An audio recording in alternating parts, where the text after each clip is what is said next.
Hello friends, this is Krishna, fitness trainer. So what is the ఫిట్నెస్లో ఈరోజు మన topic వచ్చి muscular endurance and muscular strength flexibility. మనం gym related మాట్లాడుకుందాం. Muscular endurance, for example ఒక person కొత్తగా జాయిన్ అయ్యాడు అనుకోండి.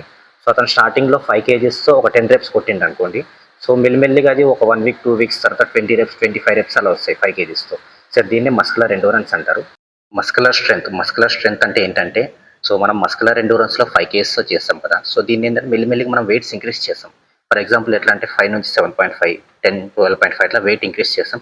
సో ఆటోమేటిక్గా స్ట్రెంత్ పెరుగుతుంది. చాలామంది మంచి డెడ్ లిఫ్ట్ చేస్తారు, బెంచ్ ప్రెస్ చేస్తారు, బాడీ వెయిట్ ఎక్సర్సైజెస్ చేయరు.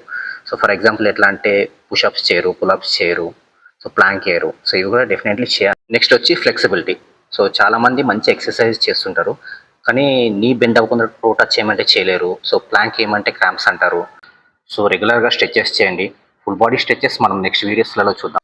రెగ్యులర్గా స్ట్రెచెస్ చేసుకొని మంచి ఫ్లెక్సిబుల్గా ఉండడం వల్ల సో హార్ట్ హెల్త్ ఇంప్రూవ్ అవుతుంది. సో బాడీ ఫ్రీగా ఉంటుంది అండ్ మజిల్స్లో క్రాంప్స్ రావు అండ్ మజిల్స్లో మంచి లాక్టిక్ యాసిడ్ రిలీజ్ అవుతుంది. సో నెక్స్ట్ వీడియోస్తో మళ్ళీ మీకు ఉంటాం.